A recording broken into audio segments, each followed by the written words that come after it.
Born and raised in Farmington, Utah. So I've lived here all but 6 months of my life. 6 months we lived in a crappy little apartment in Bountiful. And I went to high school in Bountiful at Beaumont High, went to the University of Utah and got a degree in human development and family studies, and then just kind of started working. And it wasn't until after I had my second baby that I got into birth work, becoming a childbirth educator, and then a few years later, becoming a doula.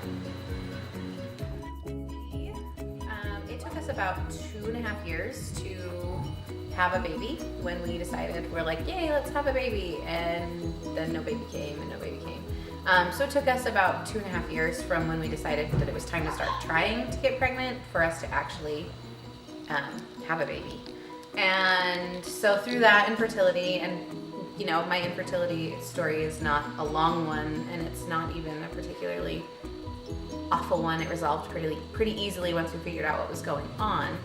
But you grow to kind of distrust your body, and you know, why isn't my body doing what it should be doing? And so then when I finally was pregnant, I really wanted to have the experience of an unmedicated birth.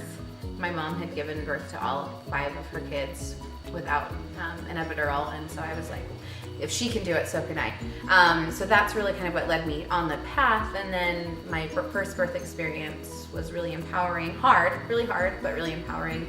And then breastfeeding was hard, but also empowering.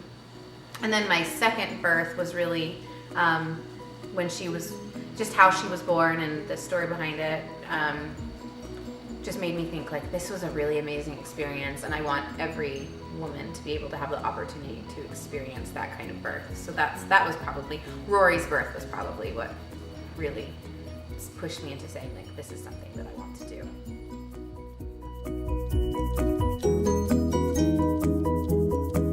You can do that is when you're interviewing a care provider about your birth wishes, don't say, will you let me eat during labor? Like, don't let them have a yes or no answer.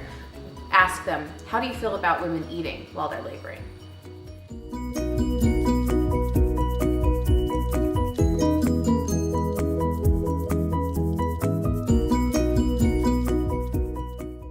What happens if your patients go past 41 weeks in their pregnancy?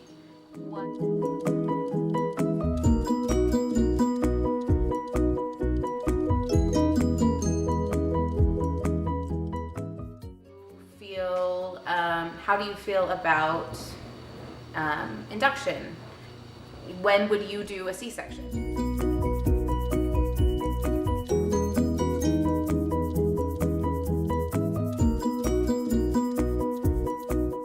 You know, asking those kinds of questions and letting your provider explain their viewpoint, because everyone can be supportive in the moment, but then kind of find out what they really feel when you're going past 41 weeks, or when you're hungry and they don't want to let you eat. So picking a really good care provider, and then honestly also doing your own research. There are a lot of really good there are a lot of really good websites, not just blogs, but like actual evidence-based websites and studies that you can go to and bring to your care provider and say, well, studies show that it's safe for me to eat during labor, so why are you saying that I can't?